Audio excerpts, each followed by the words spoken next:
Sometimes relationships don't end because two people stop loving each other. They end because fear becomes louder than communication.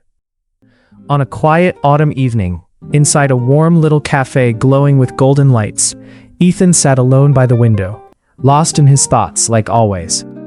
He was the kind of person who overanalyzed everything, every word, every silence, every little change in someone's behavior. That cafe had become his escape from the world. Then Lily walked in.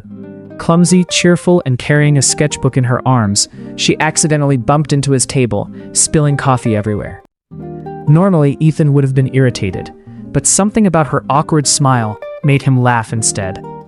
For the first time in a long time, talking to someone felt easy.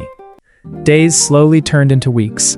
One coffee became many, and soon their little corner in the cafe began to feel like home. They laughed at silly jokes, shared dreams they never told anyone else, and stayed for hours, watching rain slide down the windows, while fairy lights glowed softly around them. Ethan started opening up in ways he never usually did, and Lily listened to him like every word mattered. But the deeper the connection grew, the more fear quietly entered too. Because when people truly care about someone, they also become terrified of losing them. One evening, Lily replied late to Ethan's message. It was something small, nothing serious at all. But overthinking doesn't need facts. It creates its own stories. Ethan stared at his phone for hours, convincing himself that maybe she was getting bored of him, maybe he had said too much, maybe she was pretending to care this whole time. At the same time, Lily noticed Ethan becoming quieter and emotionally distant. She started overthinking too, wondering if she had done something wrong, or if he was secretly losing interest in her. Slowly, both of them became trapped inside their own thoughts, instead of talking honestly to each other. The cafe still looked warm and beautiful, but emotionally, everything had changed. Their conversations became shorter, smiles became forced, and silence slowly started growing between them. Both of them wanted reassurance, but fear kept them quiet.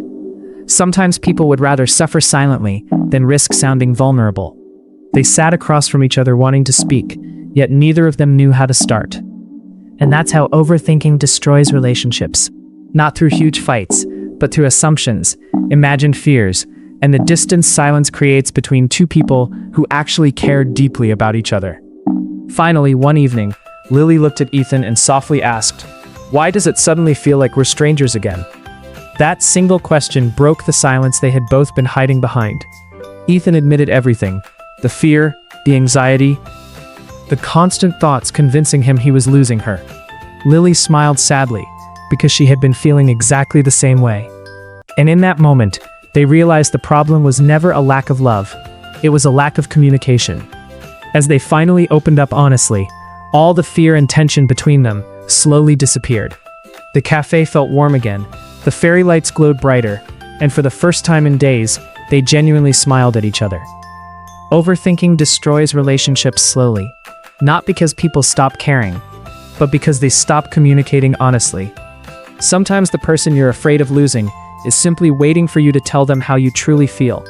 And sometimes, one honest conversation can save a relationship that silence was quietly destroying.